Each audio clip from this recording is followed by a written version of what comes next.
Portland, Oregon, a city of bridges, a city of rivers, a city of rain. The greater metro area is home to nearly 2.5 million people. And just like any major US city, freeways play an essential role in keeping those people moving. Some might say Portland has too many freeways. Some might say it doesn't have enough. Regardless, more cars are driving on these roads every year, but the infrastructure isn't getting any younger. When most of these freeways were being built in the 1960s, they were only the first step of a much grander vision. Portland city planners were working toward a network of freeways and highways that was nearly double of what exists today. The history of these failed projects is fascinating, but it's also incredibly extensive. We'll be exploring just a few pieces of this much bigger story, and highlighting some of the evidence you can still find throughout the city today.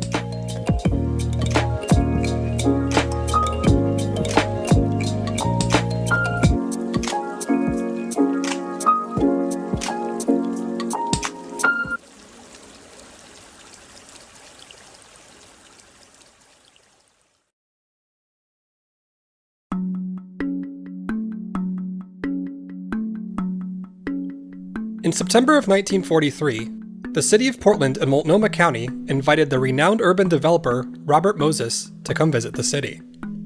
Moses was well known for transforming the boroughs of New York City with his highways, parks, and bridges. Many of the people, by no means all, who call themselves planners, are people who make pretty pictures. They draw things. They present a plausible and often melodramatic program, but they're not people that get anything done. While he was one of the most influential urban developers of the 20th century, he would also become highly controversial. The later decades of his career would see his corruption and racism brought to light. His projects would become notorious for dividing communities, literally, at the cost of his vision for progress. These aspects of his career weren't common knowledge in the early 40s, but in the very least, he was known for his abrasive personality. World War II was still ongoing, but Portland's leaders were looking ahead to how they could revitalize the city and create jobs for returning servicemen once the war was over. This was a progressive outlook at the time, as most other big cities weren't planning ahead for these post-war challenges. Moses was brought in to offer his expertise, and 2 months later in November, he presented an 87-page report that outlined his vision for the city's future infrastructure. The projects outlined in this report would help modernize Portland in ways it had never seen before, and importantly, it would create 20,000 new jobs in the process. The New York Times described the plan as one of the most comprehensive post-war public works programs in the country. Of course, his plan was really just the playbook to get the city started in the right direction. Urban planners within Portland and the state of Oregon would expand upon these ideas tremendously in the coming years. Few things inspired these plans as much as the Federal Aid Highway Act signed by President Eisenhower in 1956. This introduced the United States to the new concept of interstate highways. The best part was that the federal government would pay 90% of the cost of any approved interstates. This meant that cities could realize their visions for growth, while in many cases only paying a small fraction of the cost. These wider, faster roads fueled Americans' growing love affair with the automobile. In fact, the number of cars on American roads more than doubled during the 1950s. This kicked off Americans' mass movement out to the suburbs, making the highways all the more vital to their daily commutes. Freeways quickly became a mainstay of American life, and this was certainly no exception in Portland. In June of 1955, a year before the Highway Act was signed, the city announced its first rough blueprint for 14 freeways, 14 expressways, and 5 new bridges. These plans weren't set in stone by any means, but they included several more routes than Robert Moses had suggested in the prior decade. Many of these would become the infrastructure we're familiar with today. The first of these projects was already being built, and it opened just 4 months later in October of 1955. The Banfield Freeway linked the city center with the neighborhoods of Northeast Portland, continuing out of the city as far as Troutdale.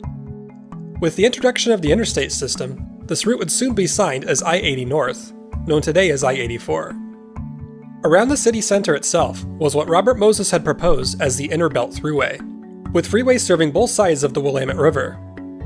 The route on the east side of the river would become I-5, which opened with the completion of the Markham Bridge in 1966. I-405 opened a few years later in 1969, circling downtown and forming the western half of the loop. The loop wouldn't be fully completed until the Fremont Bridge opened a few years later in 1973. Farther east is I-205, which serves as an outer loop that bypasses the city center. This was Portland's last freeway to be built, opening in 1983. The 1955 plan got a few other things right too. But with all that said, half of the proposed routes here would never materialize, although some of them came very close. Now that we know which freeways became a reality, let's take a closer look at 3 projects that were almost built alongside them.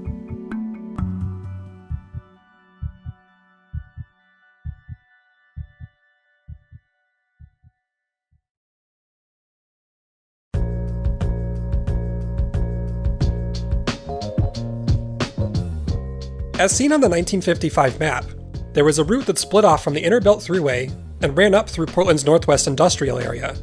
This was referred to as the Industrial Freeway. In this earliest draft, the freeway would have run a little over 5 miles, ending with a connection to the St. John's Bridge. Since this wasn't a major connecting route, the idea didn't get much traction for over a decade. The city had its hands full with building its major interstates, which remained the top priority through the end of the 60s. But in 1968, Congress approved additional funding for new interstates. With more money up for grabs, the city chose the Industrial Freeway as part of a second wave of new construction. The nearby I-405 was just 6 months from completion, so the offshoot of the Industrial Freeway was a natural next step. A few months later in December, the future route was designated as Interstate 505. At the time, the proposed length of the route was still being decided. The city briefly explored the idea of extending it to a length of 8 miles, running up closer to Sauvie Island and naming it the St. Helens Freeway. Here it would have hit another expressway that would have run across the West Hills and up into Vancouver, Washington. But these ideas didn't last for long, and soon, I-505 was scaled down to only serve the Northwest Industrial neighborhood. It would have followed Upshur Street for a little over a mile, being depressed below ground level between Thurman and Vaughan Streets. This would form a connection with US Route 30, which at the time ran through the neighborhood along St. Helens Road. As these plans were made public in 1969, local residents were skeptical, but many were initially supportive of the idea. The neighborhood was growing, especially with young professionals and lower middle-class families. With this growth came the need for a clear division between its residential and industrial areas, and the freeway would provide just that. But there were plenty of concerns about the project from the start. Nearly 400 residents would be displaced from their homes, and the neighborhood wanted to make sure these people would be properly rehoused. At the same time, Americans were growing increasingly concerned about the environment. The National Environmental Policy Act was introduced in 1970 and required all federal projects to evaluate their environmental impact. Almost immediately, Portland's residents firmly held their freeway planners accountable to this rule. In 1971, the neighborhood filed a class action lawsuit to conduct an environmental survey for I-505. By this time, most residents and business owners weren't satisfied with the Upshur route, so the survey would explore the environmental impacts of a few possible alternatives as well. These routes were presented when the survey was completed 2 years later in 1973. The neighborhood's favorite option, called Long Yeon, would have 4 elevated lanes along Yeon Avenue to 29th, continuing at grade until being elevated again for a flyover interchange with St. Helens Road. The local industries didn't like this approach, as it had the greatest negative impact on their businesses. But the residents favored it because it would keep the traffic out of their backyards and would minimize the need to tear down homes. The city council agreed and selected the Long Yeon route in 1974. Everything seemed ready to move forward, but not much progress was made over the next few years. By this point, Portland's leaders were facing an onslaught of freeway protests across the city. And within the neighborhood, opponents of I-505 continued to push back on the plans and delay construction. In November of 1978, the city council cut their losses and withdrew their support for I-505. The neighborhood had made their voices heard, and the city didn't consider the route essential enough to keep pushing it any further. A decade later in 1988, US Route 30 was rerouted to Yeon Avenue to alleviate traffic for locals. This alignment follows the route that I-505 would have taken, but of course, it was never built to freeway standards. At least, not entirely. When you exit I-405 onto Route 30, you'll notice that the road continues to resemble a freeway for the better part of a mile, until it hits Nikolai Street. This interchange was partially built in the early 70s during the construction of the Fremont Bridge, and was intended for the future connection to the Industrial Freeway. The ramps originally touched ground at 21st Avenue, providing a temporary connection to the surface streets while I-505 was being planned. After the freeway was cancelled, the ramps were repurposed to improve traffic flow in the late 80s, resulting in the interchange as we know it today.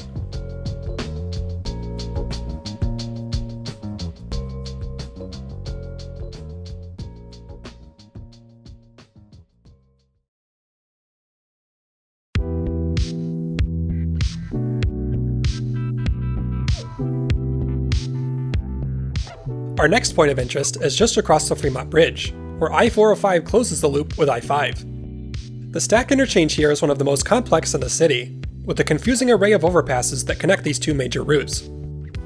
You wouldn't know by looking at it, but this is actually considered incomplete, as it was originally going to accommodate a third freeway as well. Looking back to the 1955 plan, we can see a route that splits off from this interchange into the neighborhoods of Northeast Portland. Another map from a few years later gives us a clear view of the proposed route. Originally called the Fremont Freeway, this would have been about 6 miles long, running along Northeast Fremont Street and bending around Rocky Butte, before merging with the Banfield Freeway. This idea wasn't seriously considered for several years, but it soon gained the new name of the Rose City Freeway. By 1969, I-205 was still far from being built, but its alignment had been mostly figured out after years of local pushback. The proposed route of the Rose City Freeway changed slightly to accommodate this. It would now be about 5.5 miles long, with 6 lanes running up to Prescott Street and then eastward, eventually reducing to 4 lanes until hitting I-205. City planners still weren't ready to build the freeway quite yet, but the construction of the Fremont Bridge would provide a critical starting point. Part of this project included a set of freeway ramps that led straight into the nearby neighborhoods of the Albina district. This was going to be the connecting segment for the Rose City Freeway once it was built, and in the meantime, the ramps would serve as a street connection to the bridge. The problem was, the neighborhood wanted nothing to do with the freeway. Albina was home to the majority of Portland's black residents, and many of their homes and businesses had already been destroyed by the construction of I-5 a few years earlier. What's worse, the neighboring Emmanuel Hospital was getting ready for a big expansion project that would wipe out 19 blocks of the neighborhood and displace 300 homes and businesses. The Rose City Freeway would wipe out more than 1,400 homes on top of this. While planners simply saw it as a blighted area of the city, the residents knew their neighborhood needed investments to help it grow, not tear it apart. In September of 1971, neighborhood groups staged a protest on the recently built freeway ramps. They argued that connecting these to the street network would bring disruptive amounts of traffic, noise, and pollution to the neighborhood. What's more, their rallying cry that the city was building white roads through black bedrooms caused a stir among the city council. They quickly rebutted the idea that the freeway had anything to do with racial prejudice. They also pointed out that the freeway wasn't even confirmed to happen. While the general idea had been around for nearly 2 decades, they claimed there were still no firm plans to carry it out. It was hard to convince the neighborhood of this, though, when the ramps had been built in their backyard without warning. 2 years later, in November of 1973, the Fremont Bridge was finally completed. But the Rose City Freeway ramps still had not been connected to the surface streets, as the neighborhood continued to block this from happening. By this time, most city planners already concluded that the freeway would not be built, but the neighborhood was concerned that opening the ramps would bring in enough traffic to reignite the city's interest. Emmanuel Hospital, which was now carrying out its own destruction of the neighborhood, urged the city to open the ramps. They argued that it would provide an important connection for their commuting employees, as well as for emergency vehicles that needed quick access to the bridge. The opposing sides remained in deadlock through the remainder of the 70s, leaving the ramps unused for the better part of a decade. Finally, by fall of 1979, the ramps were connected to the street and open to traffic. Fortunately for the neighborhood, the city had long since given up on any intentions to build the Rose City Freeway. As you travel north across the Fremont Bridge today, you'll see these ramps are still in use for the exit onto Kirby Avenue. This exit is unusual, resembling a freeway for about half a mile before ending in a sharp turn into the street. Perhaps even more striking, though, are 3 abandoned freeway ramps scattered across the interchange. These are often referred to as ramp stubs or ghost ramps for obvious reasons. These would have been direct connections to the Rose City Freeway. It's hard to know exactly how the flyovers would have been aligned, but they probably would have looked something like this. A couple of these ramp stubs are hard to see while driving, but the northmost one can be clearly spotted from both directions of I-5. In this aerial photo from 1965, before construction began on the bridge, you can see 2 ramp stubs had been built for the future interchange. By the early 70s, the northbound ramp to the Fremont Bridge was constructed as planned. And in turn, it included its own new stub for the upcoming Rose City Freeway. This view is largely the same today, and it's pretty amazing to think that the southbound ramp stub in particular has gone practically untouched since the mid-60s.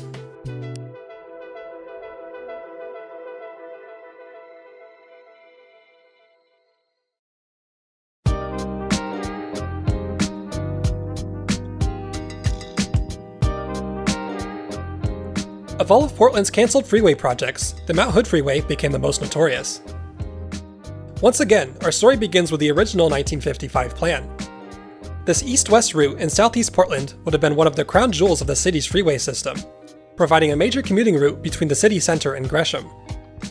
But when the Interstate Highway Program was announced the following year, the Mount Hood Freeway wasn't chosen as one of Portland's first interstates. The Banfield Freeway had just opened, and it already provided the city with an east-west route. It was soon grandfathered into the interstate system instead, and the Mount Hood Freeway was put on the back burner for the next decade. By the mid-60s, the city was exploring several different route options for the outer loop of I-205. In what was called a hot potato of sorts, the city kept eyeing routes for the freeway and then getting pushed out by neighborhood protests. The original plan was for I-205 to cut through Lake Oswego, but its residents harshly criticized these plans and blocked any construction from taking place within the city. As state engineers looked north for other options, they proposed the Mount Hood Freeway as the southern leg of the loop. However, this proposal was rejected, and I-205 was instead pushed much farther south to pass through West Lynn. But the city of Portland was still fully on board with building the Mount Hood Freeway as its own project, even if it couldn't get the full federal funding. The route would split off from I-5 on the east end of the Markham Bridge, which was still under construction at the time. The massive 8-lane highway would have been 4 city blocks wide, traveling east along the current-day route of Division Street and Powell Boulevard. Spanning just over 5 miles, it would then intersect with I-205. From here, it would continue east as the Mount Hood Expressway, a less substantial road that would run to the southeast end of Gresham. A third segment would continue it southeastward down to Sandy. As the residents of southeast Portland learned about these plans, their reactions were mixed. Some were receptive to the idea of the new freeway, but most were frustrated. They felt that the city should provide more clear information about the project and involve them in the planning process. Not the least of their worries was the fact that the freeway would split their neighborhood in half, bulldozing 1% of the entire city's housing market in the process. And with the density of the southeast neighborhoods, some predicted that the freeway would be in gridlock as soon as it opened. Despite the controversy, the Mount Hood Freeway was given another chance to gain interstate status. By the late 60s, the Banfield Freeway had become a choke point for the city's increasing traffic demands, since it was more windy and narrow than the modern standard. If I-80 North could be rerouted to the south instead, this would not only alleviate traffic, but would finally let the city build the Mount Hood Freeway on the federal government's dime. In January of 1969, the Federal Highway Administration approved this new plan, and the city began making preparations to move forward. This began with an environmental impact survey, which was completed in 1972. To appease the concern of residents, the survey explored 2 alternate alignments. But the original Division Powell route was ultimately chosen, and the city began acquiring properties and tearing down houses in preparation. Unsurprisingly, residents were outraged and felt that the city was moving forward without taking their feedback seriously. Fortunately for them, they began to see support from a new generation of local politicians who were equally interested in putting a stop to any more freeways. On top of all this, the US was beginning to experience a severe energy crisis and gasoline shortages. Freeways were making less sense than ever, and the Mount Hood Freeway soon became one of the biggest targets for Portland's freeway protests. It became the poster child for everything that was wrong with the city, from reckless roadway expansion to irresponsible damage to the environment. This widespread belief threatens not only the Mount Hood Freeway itself, but many of the other planned projects around the city, including the Industrial and Rose City Freeways. Amidst the uproar, the city began to withdraw its support for the freeway in 1974. The construction of I-205 had continued to be controversial as well, and the future was looking grim for both projects. In 1975, local politicians made a compromise. They agreed to cancel the plans for the Mount Hood Freeway, and instead focus their efforts on finishing what they had started with I-205. Despite it never being built, several remnants of the Mount Hood Freeway are still visible today. Before the Markham Bridge was even built, it was always designed to accommodate the interchange with the freeway. This amazing scale model from 1962 gives us a clear view of what the interchange would have looked like. For reference, it would have stood right above the current day location of Amzi. Of course, the interchange was never built, but the bridge still has a leftover ramp stub that was built for this purpose. Although there's just one of them now, the bridge originally had several of these ramp stubs when it was first completed in 1966. These were removed in 1990 when the bridge decks were widened to accommodate more lanes of traffic. More evidence of the Mount Hood Freeway can be found if you travel east along its proposed route. Piccolo Park near Division Street uses land where 4 homes were destroyed in the early 70s in preparation for the freeway. As you continue in the same direction along Powell Boulevard, you can see a series of narrow parking lots that go on for several blocks. These were more properties that the city had cleared out for the freeway in the 70s. As you continue beyond I-205 and approach Gresham, Powell Boulevard bends up into the Sadie Central neighborhood. The Mount Hood Expressway would have instead cut southeast through Gresham Butte. At this spot, you'll notice the eastbound and westbound lanes of Route 26 split apart from each other for a short distance.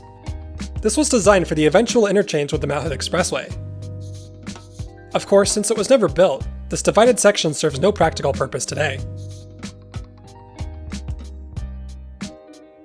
From this point onward for the next 8 miles, Route 26 actually does take the form of an expressway. This remains the only section of the project that was actually constructed, as it was already completed by the time the rest of the Mount Hood Freeway was cancelled.